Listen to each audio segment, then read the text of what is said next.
Welcome back to another episode of the Purple Rain Podcast.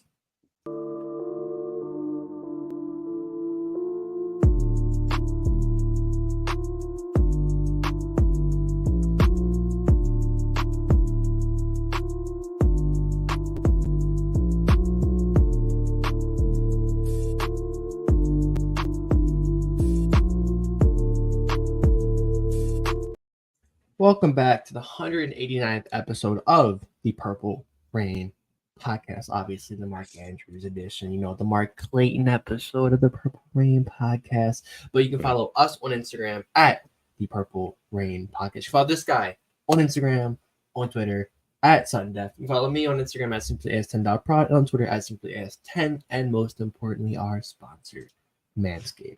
Go in there, get yourself something nice for the family, for somebody you know, or for yourself. Go on there, and then when you're in the cart, make sure you use the code PRP for 20% off and free international shipping. It's a kicker. We talk about it all the time. Don't have a lot of time today to talk about what we want to, but we're going to get into it. So how are you doing on this Monday, Sutton? I'm doing well. Preseason is officially over, and we're looking ahead to the regular season now, like where the games actually count. So Yeah. I guess we can kind of go ahead and get started talking about what we came here to talk about. I wanted to bring up something really quick. Obviously, we lost 2 preseason games this preseason, and I'm honestly feeling great about it. Remember how I told you on the last episode how, it's much better, or it feels much better to taste defeat in the preseason than it does in the regular season for the first time, at least. How are you feeling though? Yeah, I mean, I was watching the game on my phone at a restaurant, and it didn't affect how I lived my rest of the day. The Ravens lost, whatever, it's preseason. It felt really nice, honestly. Our coach, on the other hand, I get why he was a little frustrated when we, not frustrated, but a little salty. Guys are fighting for their careers and all, but the faces he was showing on that sideline on Saturday, it was kind of like, all right, bro, how old are we? You're like a pouty little kid who didn't get his candy when mommy and daddy said no at the checkout. Like, it was kind of like embarrassing, honestly. Like, John Harbaugh was pouting on the sideline, and I don't know. I don't know if you guys saw what I saw too. I was like, really, dude. But yeah, I'm happy that it's over, and the next game we play is an actual meaningful game against CJ Stroud and the Texans, who I really wasn't that impressed with in preseason. Maybe they're just had the brakes on him, but from watching what he did, the Ravens should be good for that. We'll get more to that next week. But yeah, next up is week 1 against Houston Texans. Yeah. Can't wait for it. Preseason as a whole was fun. We did see some flashes from some players we were waiting to see.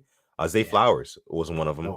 Obviously had that touchdown, which was just, it filled me up with joy because I know that there's a lot more to come. There's a lot more of that in store this regular season. So I'm excited to see what we're gonna get from Zay Flowers. That's probably, I'd say my who's your preseason MVP, Alex? I feel like it should have been Keaton Mitchell, but he unfortunately, got banged up. MVP. Who made good plays? Josh Johnson surprised me. I'll tell you that. Josh Johnson did surprise me.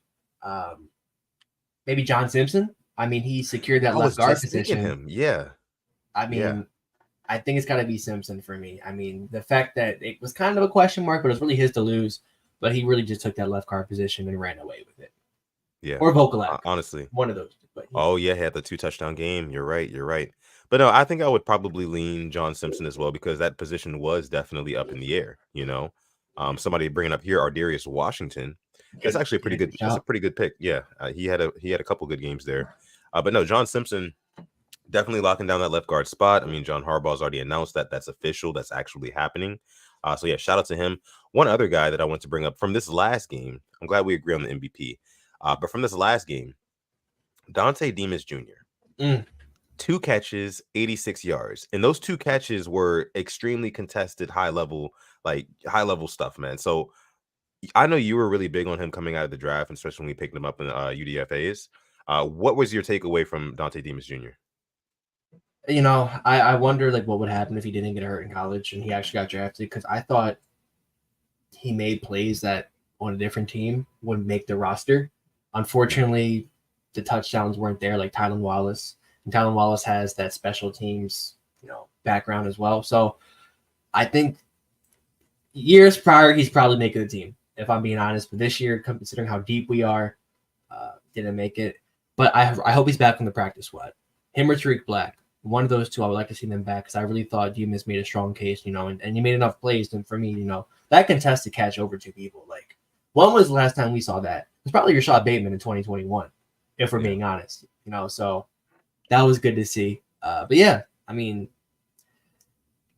no I words. I can tell you that. Except Marlon Humphrey, which really didn't happen on the field or maybe happened in practice, but no I words. So we're going in relatively healthy, which is really good. Yeah, honestly, that is. Now let's go ahead and bring up, let me see, some news that we've been hearing recently. So Hayden Kelly says here, is Tyus Bowser hurt? What's going on with him? What's the latest news you've heard on Tyus Bowser? I think Harbaugh mentioned the first. I don't think he's going to play week 1. Maybe the first couple of 1 to 3 weeks he might be out, which has me thinking: do we dabble our toes back in the free agency pool, or is Malik Harrison going to step in? I know he played some of that position. Trenton Simpson as well. I thought he looked better the third game than the second game. Or do we call up Kyle Van Noy, who was here for a visit? I'm really not too sure, but I think Tyus Bowser, he'll probably be out the first 2 games. I'll say minimum. Yeah.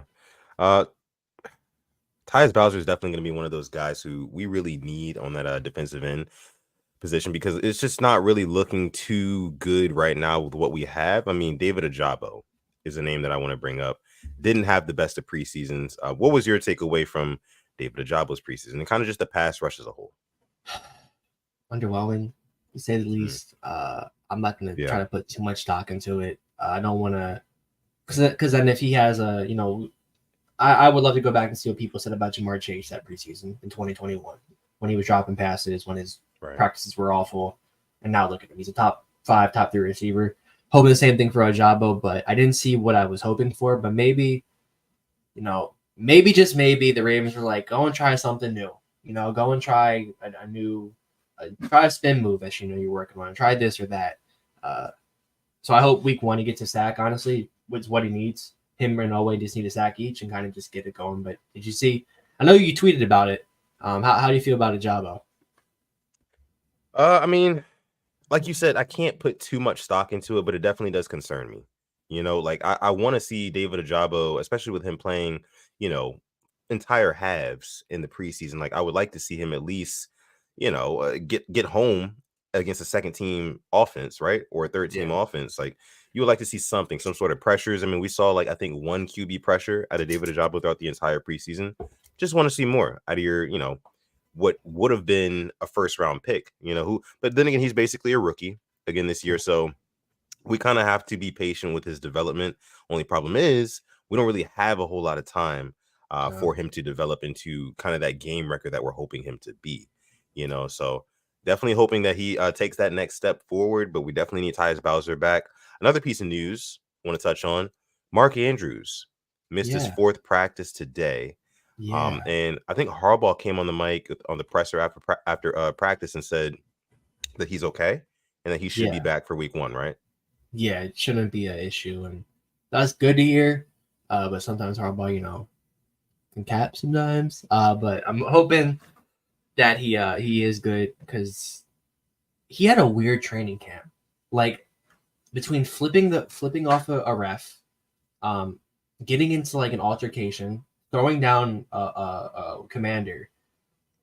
Mark Andrews? What is going on, my brother? This is not the Mark Andrews that we're used to seeing. If it's a little bit of competitive edge because he's not getting as many targets, I understand it. But hopefully week 1 is kind of 6 catches, 65 yards and a touchdown, and just the 89 we know and love. And Andrews has never really struck me to be that kind of guy where, if targets aren't going his way, he's going to get frustrated. Like he seems more of like a team-oriented guy. Like as long as the team is winning, then he's fine with it. So I think it is just more so kind of like, maybe just getting back to football. He's finally getting to scratch that itch and actually play again and, get hit guys, things like that. So I think he's just getting into the swing of things, to be honest with you. And I think when the regular season rolls around, he'll be fine because at the end of the day, Mark Andrews is still Lamar Jackson's favorite target. As of right now, today, it's Mark Andrews still. I mean, until further notice, maybe Zay Flowers emerges as wide receiver 1, or maybe Bateman stays healthy. We don't know. But as of right now today, Mark Andrews is still Lamar Jackson's primary receiver, primary target. So I definitely don't have any concerns there. I think he'll definitely get his fair share of looks come regular season time. Yeah, 100%. And like I said, when week 1 comes, Mark Andrews usually has good week 1 games. He'll be all right. Yeah. Okay. Like I said, we're not going for a long show today at all. We're literally probably about to wrap soon. If you have any questions, this is going to be the opportunity to get questions down below in the comments. Get all your questions down below in the comments, not the live chat, but in the comments for me. Yes. So that way we can bring them back up on Thursday, because we will be having a full-length episode. And as there will be more news. So we did cut 7 players today. I'm going to go through them real quick. So we waived DeAndre Houston Carson, who we just picked up 2 weeks ago from the Bears. We cut Trey Botts, Kai Caesar, Dante Pettis Jr., Corey Mayfield Jr., Kel Sanders, and Jake Geedon. So that's a DB, 2 defensive tackles, a receiver, guard, defensive back, and outside linebacker. Really no shocks there for me. Like I said, Demas probably would have made it further if it was years prior with this receiving core, but it's just so deep. You got to think about Odell and Aguilar and Bateman. 3 of our receivers didn't even play in preseason. So, and I thought Treadwell looked pretty good as well on that touchdown catch, wide open, nobody around him. I mean, is that Todd Monken having his receivers draw space? Oh my gosh, haven't seen that in how many years? Yeah. Speaking of Monken, I just want to throw one more thing in there. Todd Monken, I thought that his first drive in that I think it was the Bucks game. The first drive of the Bucks game was just absolutely gorgeous. If you have not seen that first drive, go back and watch it. I think the play calling was just absolutely perfect. I mean, I think we started out with like 2 big pass plays, right? Yeah. And so on the third play, which was a first down, obviously a 1st and 10, I thought that we might just go ahead and run the ball, and I feel like the defense knew we were going to run the ball too. But what do? We hit him with the play action and went over the top for another 20, 30 yards. So that was beautiful to see. It goes to show that our guy Todd Monken, he knows what he's doing, and then the spacing as well. Something you talked about. That's something that we can already see based off of what we've seen in the preseason is getting better. Yeah. So there's a lot to look forward to on this Ravens team. You just brought up the cuts. Were there any more cuts today? No, just the 7. So I think we need 28 or 29 tomorrow. Definitely some guys in there. I'm not expecting any big surprises. Maybe a couple of handshake deals. I saw Brent Urban could be one, and Kevon Seymour could be one. We cut them. So we're down to 53. Throw some guys in the IR, and then they'll be back. Yeah, classic Ravens move. Okay. Like I said, this show was going to be short today. We're going to go ahead and leave it there. Make sure you leave their questions down below in the comment section so we can get to those for Thursday's episode. We will be having an episode talking about the 53-man roster because we have until tomorrow at 4 p.m. in order to get down to 53. So by Thursday, we're going to have a lot to talk about. So make sure you subscribe to the channel, like the video as well. And listen, follow us on Instagram at the Purple Rain Podcast. Things are starting to heat up over there now that the season is rolling around. So make sure you follow us on Instagram. You can follow me on Twitter or Instagram at Sutton Def. You can follow this guy over here at SimplyAs10 on Twitter and on Instagram at simplyas10.prod. And last but not least, make sure you go on manscaped.com and save yourself 20% off with our personal promo code, PRP, 20% off plus free international shipping on all items available on their website.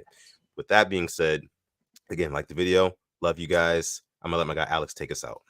Thank you for coming through this short episode of the Purple Rain Podcast, 189. But thank you for coming, though. So, as always, stay positive, negative. And never, ever forget, even on the rainiest of days, to call God. It's been episode 189. We're going to catch you in the next one.